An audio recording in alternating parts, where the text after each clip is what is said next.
And it's live. Welcome to Seattle Neighborhood Crier. And if you'd like to join our chat room, you can go to seattleneighborhoodcrier.org. On the page tab at the top is chat, and that will take you to our chat room. And Cindy, it's all yours. Good evening, everybody. I'm going to be your show host again tonight. And tonight we're switching topics. I've done emergency preparedness in the past, and tonight we're going to do a little bit more on, it's a combination of Civics 101 and community, because we have a guest tonight who's from the Seattle Department of Neighborhoods, Lois Maag, and she's the communications manager for the department. And so she's going to be a wealth of information. And what we'll start with is kind of, we'll get to know her a little bit, and then we'll have some general information about what the department does.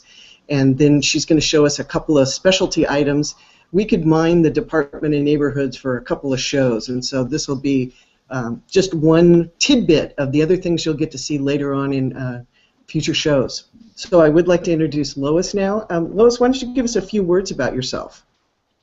Hi, everyone. I'm the communications manager with the department, as Cindy said. I handle all of our social media, all of our design, web, and then, of course, any media relations and strategic communications overall for the department. We're a very varied department. If you're not familiar with us, you'll get a great introduction to that tonight. Would you like me to talk a little bit about the department as a whole? Yeah, kind of start with how the department is related in the whole big city of things. That would be great. Great.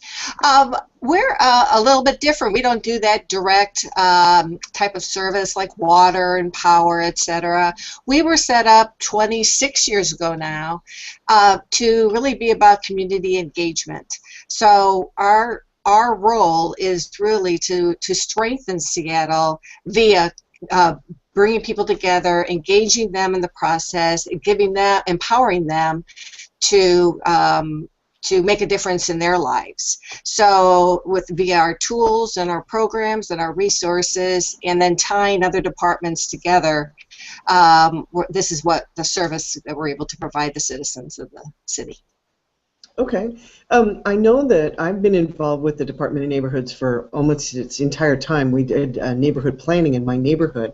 And so the city is it's had a lot of different aspects to it and different departments. What would you say is the key things that the department is focusing on right now?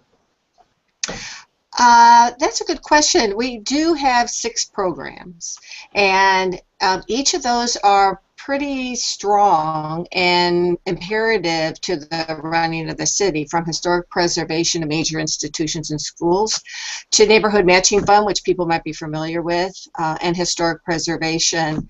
And then, of course, if you're out there in the community, you know our neighborhood district coordinators, and if you don't, you will know all about them tonight. Okay, that actually, I know we're going to talk some about the funding. You mentioned the neighborhood matching fund, so we'll come back to some of the funding thing. Right.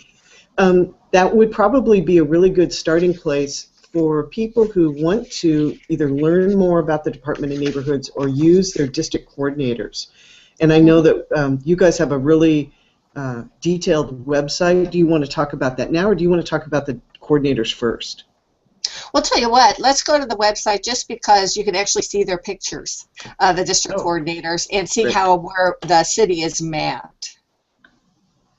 Okay, so I think this is going to be a podcast also, so we need to describe how they get there, and it's at seattle.gov/neighborhoods. Correct. Yes. And this will all be links to the show notes. Will be in the show notes. Okay. Okay, great, good. So as you see on the left, we have our programs listed, Historic Preservation Neighborhood Matching Fund. So what we'll do is we'll go to the page on our neighborhood district coordinators. So that's the third one down, and we'll click on that. Right. And I'm clicking. Okay. Okay. And you'll see that there's a description of what our neighborhood district coordinators do. But I'd say the strength that they bring to helping citizens in the city is they really work to bring city government closer to communities across Seattle, and they really serve as the community's resource and liaison. So just some basic things of what they can do. They can give you guidance on how to get involved and engaged. So they know people within neighborhood associations and chambers and the district councils and community councils. They know people that are out there that are really already involved. Well, they can help you get involved or teach you how to go about applying to a neighborhood matching fund, or how to get a hold of somebody at the Department of Transportation or with parks, etc. They really serve as a mentor too to emerging leaders and connect them with mentors. And they by connecting you with the right person in government to help you or to help your group, that serves as just a direct conduit. Instead of you just trying to figure it out and making a million phone calls, your district coordinator can really be that resource to connect and facilitate things. Also, when there's a situation in the community and people don't know where to turn, a lot of times they will serve as a facilitator and bring people to the table so that the community can figure out how to solve a problem or take advantage of an opportunity, say like the neighborhood matching fund. I know that our district coordinator, and we'll talk about how they're organized and how people reach them, but they have kind of like hidden tools. We were looking for a meeting space, and one of the previous district coordinators had put together a list. It's an Excel spreadsheet of all the different places in my neighborhood, West Seattle, where you can go to get a room, and they have the free ones listed, they have the rent ones listed, and the current district coordinators have taken that and expanded it even more. So, you know, just knowing somebody has that to share was really kind of a cool thing. Oh, excellent. Good. Talk about how they're organized, because if you're in the north part of the city, how would you, you can look on them on the webpage, but like, where do they live? How many are there? Well, there are 9 of them. They're broken into a north region, central region, and south region. So there's 3 district coordinators apiece in each region. You might be familiar, if you're not familiar, with district councils, and maybe what we can do is on the website, if you can say click just on one of the regions, it would be in the left-hand navigation, I believe. Okay, so by now, as he does that, we're at seattle.gov/neighborhoods/districts/North Region. And so if you, I don't know if you can see it on your screen, but off to the right, you'll see a map of the city. And the city presently is divided into 13 districts. It's been that way, I believe, since, well, I'm not quite sure. But these 13 districts are a way for the city to help communities have at least a connected region, etc., and then have a district coordinator that can help them as well. Now, we do know, or you might be familiar with the fact that it was voted upon last fall to have council districts, and that takes effect in 2015, but this is different from that. So good. Yeah, that's a hard point. People, they're the same words, just in reverse order. Yeah, nothing like hearing districts and then hearing it again and go, which one's which? Yeah. But for right now, you do have the 9 district coordinators for the 13 districts. And so when you're on this page, you can see the actual pictures of the district coordinators, of the people that can serve you. No matter where you live in the region, you can contact any of those 3 and you get information, ask questions, tell them your situation. They're not going to necessarily help you with, my garbage didn't get picked up today. You can always contact the customer service bureau for that, or at least they can direct you who to contact. But they are that great resource person and liaison that can help you within that region. Okay, so I've scrolled down to the bottom of the page. I see Thomas, who I believe is going to be one of our guests coming up soon, Thomas Whittemore, Karen Coe, and Krista Dumfries. listed for the North region. There are 3 neighborhood service centers up in that North region. So first, tell us which one they're at, or are they in all 3 of them? I know in West Seattle they're all in one place. Right. They're in the Ballard Neighborhood Service Center. Okay. That's where they office from, but they go everywhere within that district. So they're not. I mean, if it's convenient for you to meet at the Ballard Neighborhood Service Center, that's great. But they're happy to go out to whatever neighborhood you're in and meet at a coffee shop or at a school or a community center, whatever is convenient, wherever your group is meeting. Okay. Then I'm going to go back and I'm going to look at the Central region, and I'll give those names of those folks: Lori Ames and Stan Locke and Tim Durkin. And what is the building that they're all located in? I don't know the name of the building, but they're at 23rd and Jackson. Okay. It's called the Central Neighborhood Service Center. Neighborhood Service Center, yeah.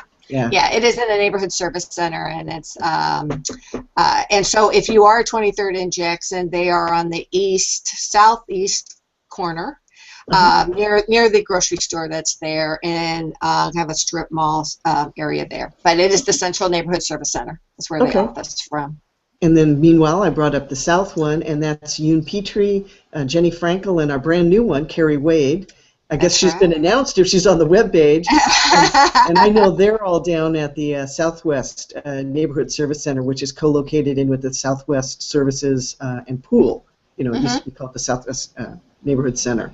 Yeah. And the neighborhood service centers are a great resource too. I mean, you can pay bills there, you can get a passport there. So if you don't know about neighborhood service centers, they're a great place to check out and get information. They've got a lot of literature. I know I can go in there, and sometimes when I'm putting up information flyers, I'll make sure that a stack of them gets left at the neighborhood service coordinators. So. Okay, so I did hear you mention sometimes the neighborhood service coordinators can help make connections with other departments, if a particular problem, so they've got a lot of connections. Go back up to the Department of Neighborhoods and talk about how it works with other neighborhoods, other city departments. If there's a big project going in, sometimes Department of Neighborhoods is asked to do the coordination, right? If you've got a big multi-dimensional land use and transportation project. So talk about your relationship with the other other departments. We work with the other departments all the time. A good example might be City Light. They're doing a big project, for example, and they might take advantage of our outreach and engagement program, which is focused on making sure that the community knows what's happening and to engage them in the process. For example, if you need feedback, does this work better than this? If you're doing neighborhood planning or that sort of thing, do you prefer a park or do you prefer a community center? Yeah, that sort of thing. I mean, that gets into the depth, but I'm simplifying it quite a bit. But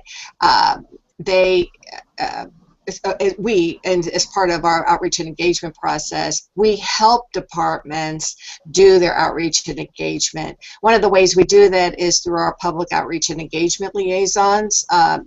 We call them POELs because it's a lot easier to say, but they especially focus on historically underrepresented communities. And there's several language groups. They are from that community, so they're a trusted advocate, and they bring people together of that community. So they say the Somali community or the Amhara community, and meet with them, talk to them in their own language, or bring them to the big community meeting or open house, and then we have translators there to help them navigate what's going on so they can participate in the process and have a voice at the table rather than being a silent person in the community. So that role is really to engage all people so all people have a voice. So I actually have a question on that. I know I've seen those being used in the neighborhood planning process and some of the updates that are going on. if a community is working on a particular project and they're trying to do outreach to populations where English might not be the first language, are those, how would a neighborhood group be able to access that? Do we go through the Department of Neighborhoods? Do we have to get a grant to use them? Because I know they're not free. Yeah, that's a good question. And what's interesting about the program is we contract with the Seattle Neighborhood Group for the POEL, so that it's made very clear that they don't work for government. If you don't trust government from whatever country you're from, this shows that these people are, our POELs are neutral. And they're there to get information, provide information, etc. So that aside, I would suggest talk to your district coordinator. What's interesting about the POELs is they're very popular. So city departments, there's just a waiting list of city departments wanting to use them.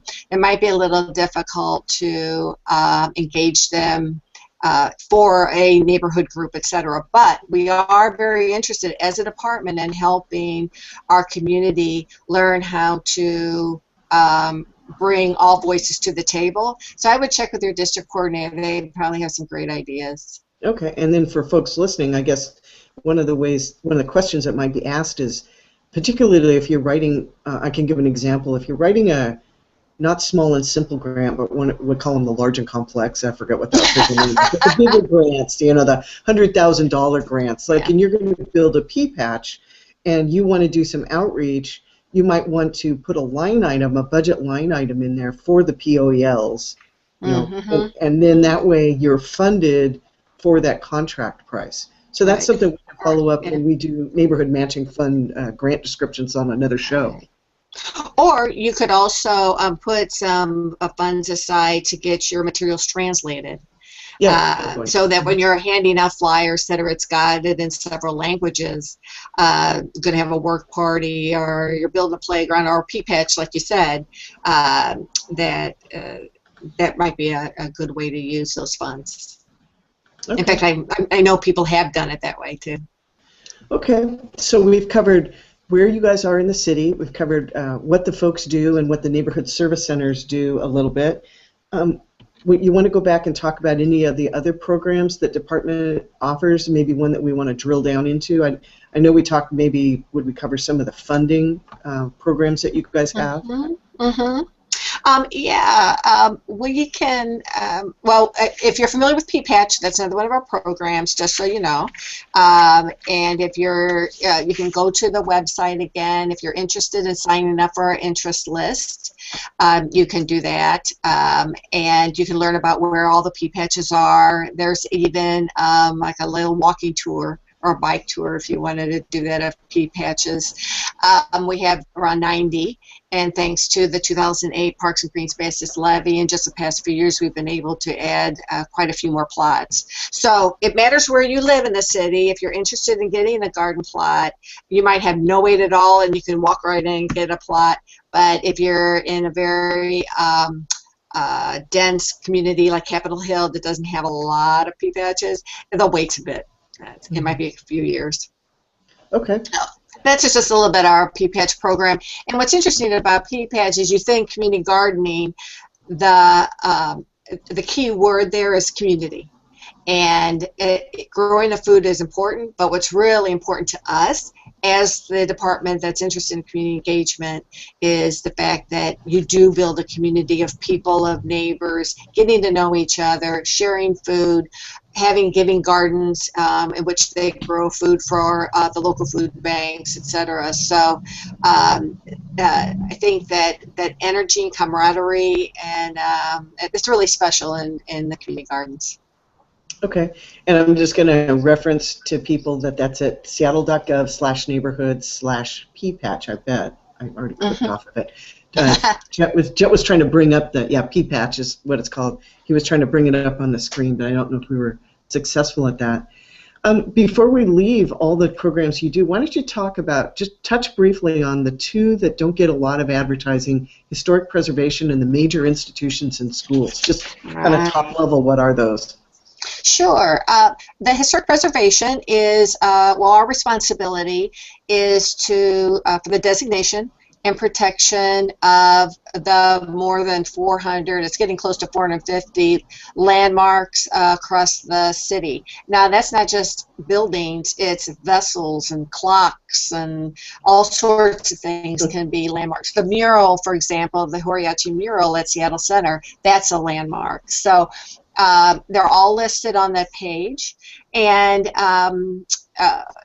what, again, the community engagement part of it is how we bring the community into being able to they can nominate a building.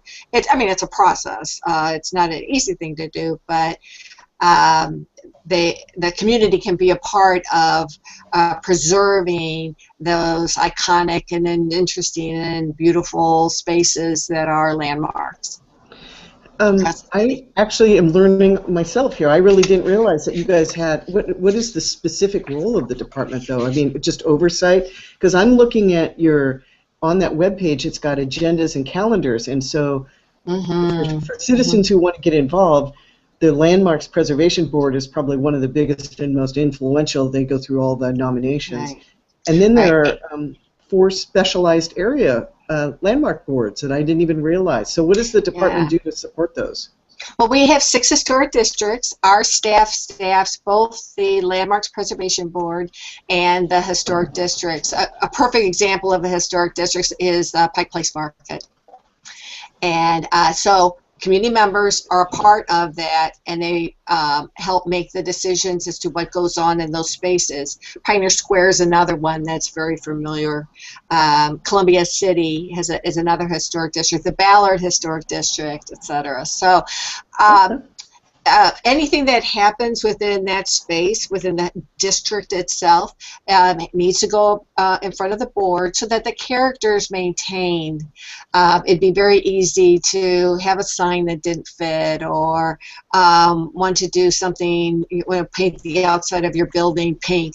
That would just not work in say Columbia City or something. You'd want it to fit with the character of that historic district. And so that's what our staff does, is they work with the boards, and the same with the Landmarks Preservation Board, to move forward the desires of that group. Okay, wow, that was interesting. So now, the least known is the major institution in schools. So explain that to folks. Right. So major institutions in schools, think about hospitals, University of Washington, Seattle U, and the schools themselves, the public schools. Those are all considered major institutions. And so through our program, we make sure that the neighborhoods surrounding the major institutions can be involved in the institution's development plans. So if a school wants to expand, if they want to build additional buildings and spaces that were parks, that might affect the parking, or it might affect noise, or it might affect all sorts of things. And same with schools. They want to change the focus of the school, or they want to expand the school or grow it, etc.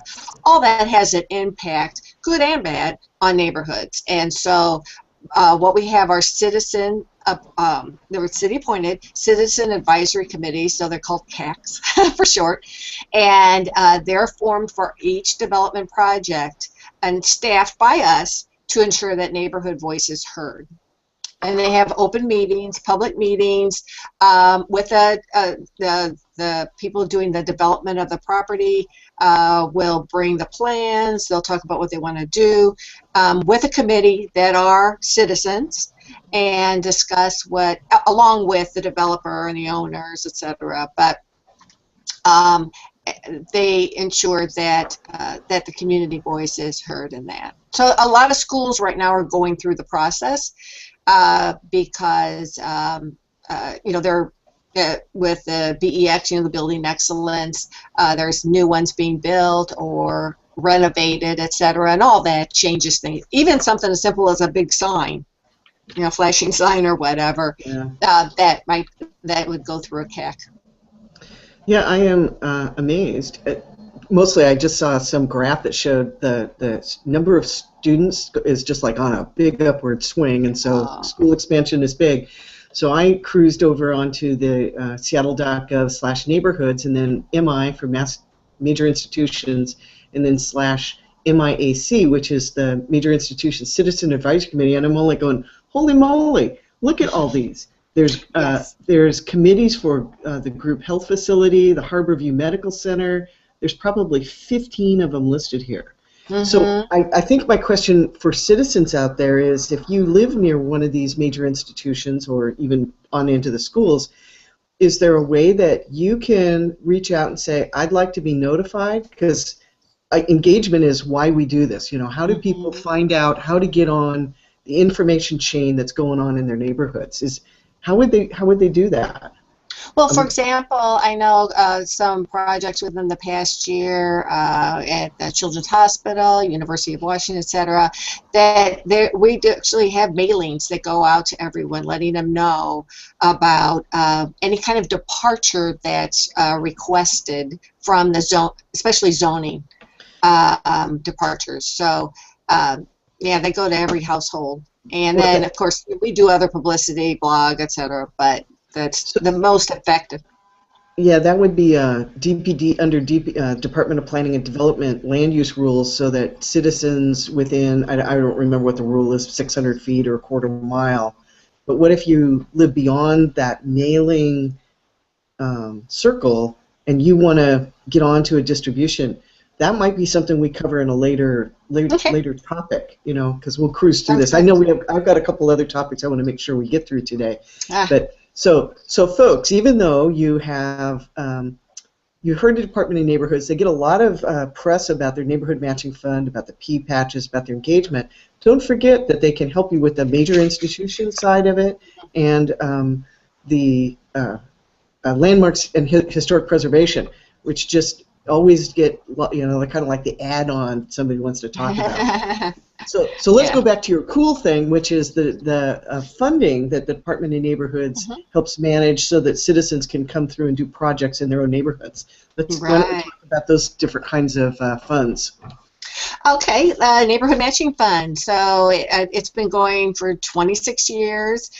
Nearly 50 million's been given away in those 26 years, and this is internationally known. And there's so many cities across the world that have copied this this methodology of providing matching dollars to neighborhoods and to communities that are initiated by them. So the focus is really on projects that have a high level of community participation, and it's all about self-help. So when a community group wants to improve a playground that's going into disrepair, or create a traffic circle, or I mean, there's dozens, hundreds of ideas that have come through over the years. This fund matches the dollars that are put forth by the community. And it not only just matches the dollars, it can match donated time, donated services. So say an architect or a contractor donates some time to help build something with the community. That's all under the considered part of the match, as well as, like I said, the volunteer time. So you get 100 people out there building a trail every hour that they are involved, those dollars can be matched. So we have 3 different funds. One's called Small Sparks, and that goes up to $1,000. And you can apply for Small Sparks at any time. It takes 6 to 8 weeks to go through the process. So if you hope to do something next weekend, it won't happen. But just to let you know right now, Small Sparks is available for Seattle Night Out, you know, the big event that happens first week of August. That's kind of sponsored by Seattle Police Department. A very popular event, so Small Sparks can be used for that, but the deadline is June 23rd.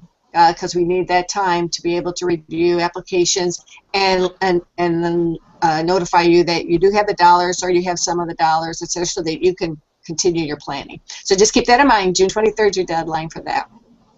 The other program we have is Small and Simple Projects Fund, and that's up to $25,000.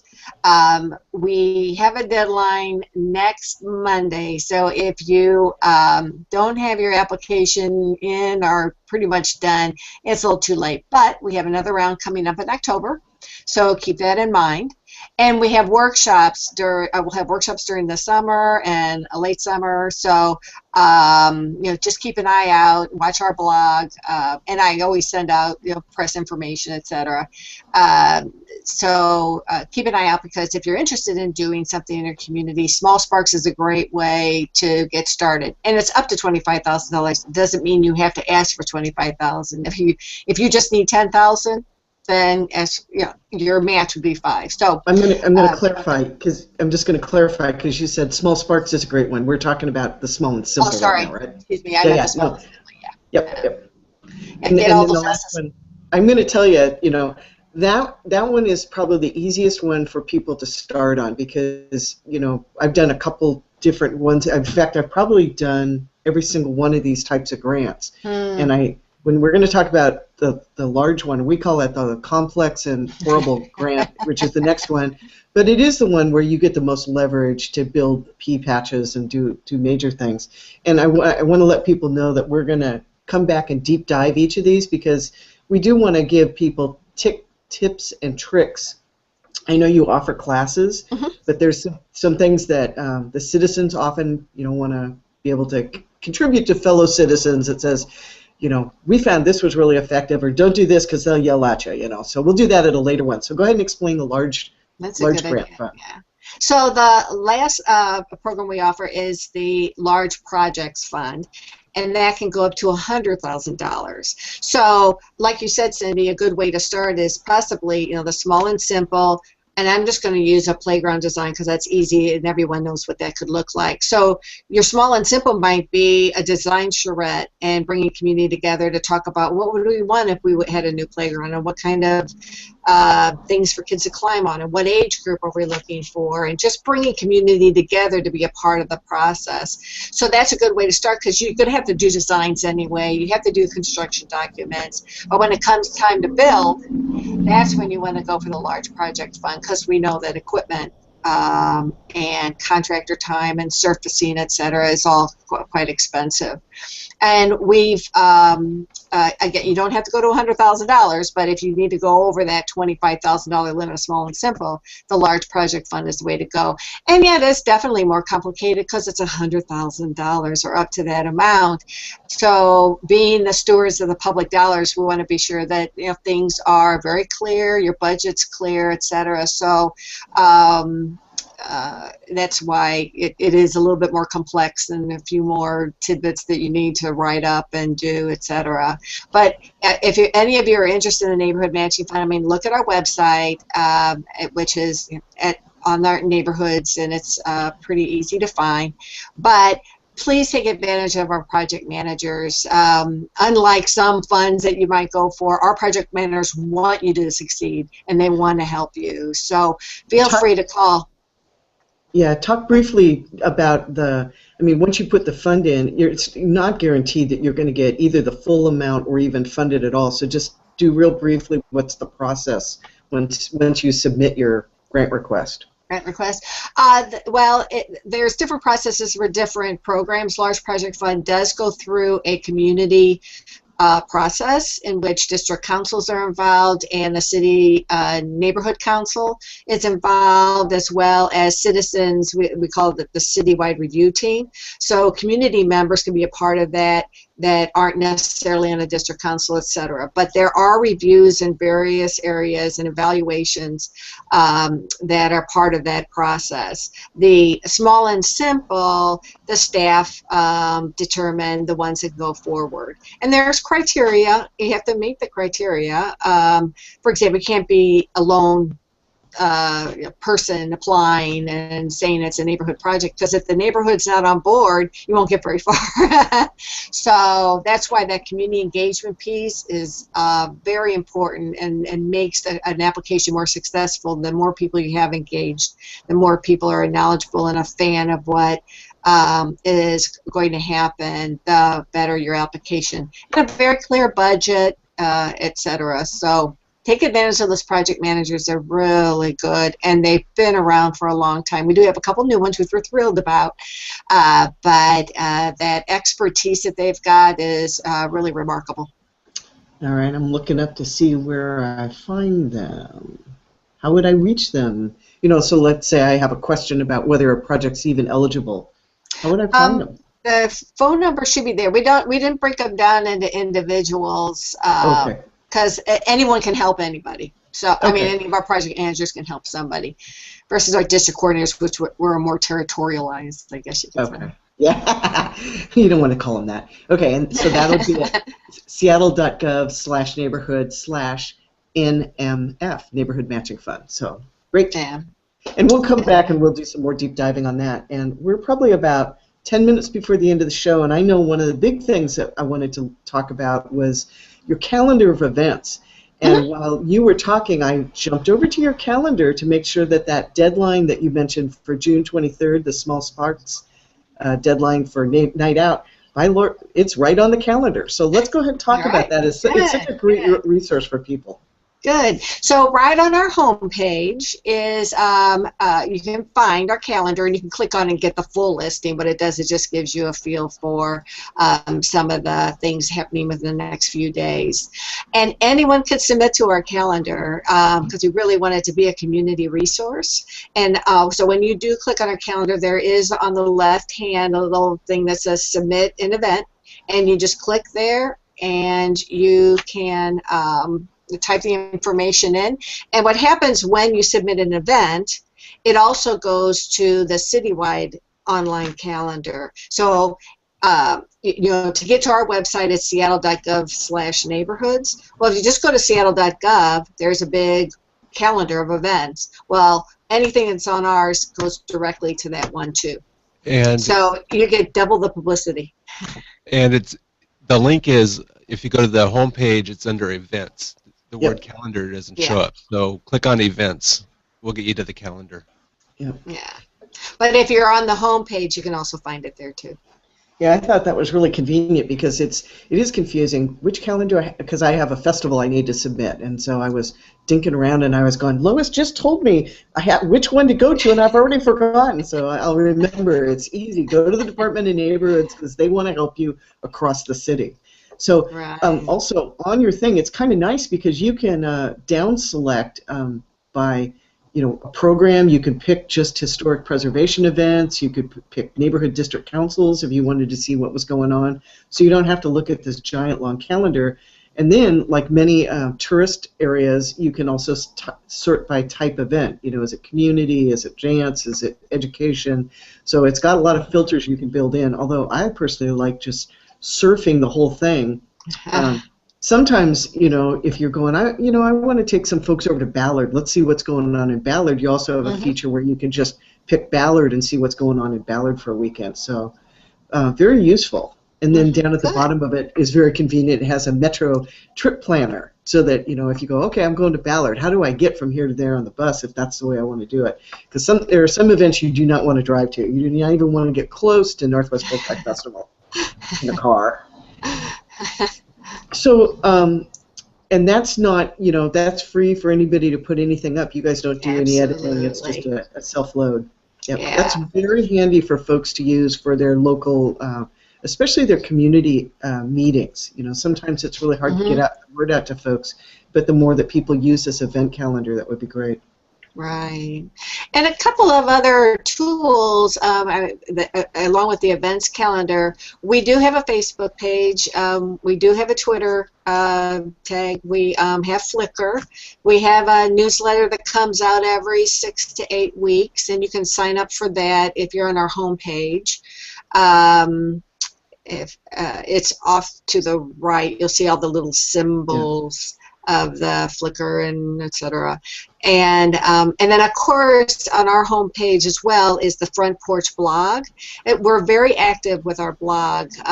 If we hear about a community event, especially something that's associated with, say, Neighborhood Matching Fund, etc., they're going to open their P-patch, or they're going to celebrate, have a neighborhood festival, something like that. We will make sure to blog about it and let people know where to go and how to connect with your website if you have one specifically for an event or a project, etc. We'll even publicize your work parties if it's helpful for you. So be sure to look at our blog. It's just chock full of information. You know, and I forgot to mention this when we were talking to the district coordinators, and I don't know if all the different regions do this, but down here in the South, they put out a new, what's happening for the South region, and it's got all the events, it's got key decisions that are coming up, and so that's also it's better for me to push it to me because then I'll actually read it because it shows up in my email as opposed to remembering to go look at the calendar. I'm more sporadic about that. I'm not sure we're going to have time, but I'm going to say, you have the really cool My Neighborhood map on there too. So I don't know if we can get to that fast enough, but it's off on the home page and it's on the right-hand side and it's a picture of a map. So you just click on that and go ahead and describe that for folks. Well, when you click on My Neighborhood's map, and you have to drill down a little bit, it's not necessarily intuitive, sorry, but you can see where all the police precincts are, or where all the landmarks are, where all the parks are, where all the schools are, and it's by map, so you put in your address, and up comes this information, and it populates it with quite a bit of stuff that's citywide. And there's a section called community and another section called elected officials, so you know who your elected official is. I think it goes up through King County and state, etc. So it's a fun little tool to play with and see all that you didn't know was there. Yeah, sometimes I'm looking for a meeting room and I'm going, I know there's a school, but I can't remember the name of it. So you could pick, like I just picked Delridge out of random, and it actually is listing fire hydrants. I can't believe that. I'm trying to figure out what that is. But yeah, the local fire station, what police precinct you're in. So, and you can turn things on and off too. And that's, you can take all the parks and just put a map together of just parks for some reason if you were leading a tour of parks or something like that. So. Yeah, it's a good tool. Okay. So anything else you want to cover in general? I got through all the things I was interested in talking about tonight. Well, and maybe on another night, one of the things that you might be interested in is our Seattle, it's our grants portal. I'm responsible for a website on seattle.gov. It's called seattle.gov/grants, and there you can find all the community granting opportunities in this city. So the Neighborhood Park and Street Fund is there. All of the arts funding programs are there. The technology matching grant is there. So it's all in one place, so you don't have to go to different departments to figure out, oh, do they have a fund? What are the funds? There's a flyer for you. Yep. And it has the contact people and matrix, etc. So if you click on one of those, say environment or youth, etc., it will bring up all the programs in the city that have environmental granting programs.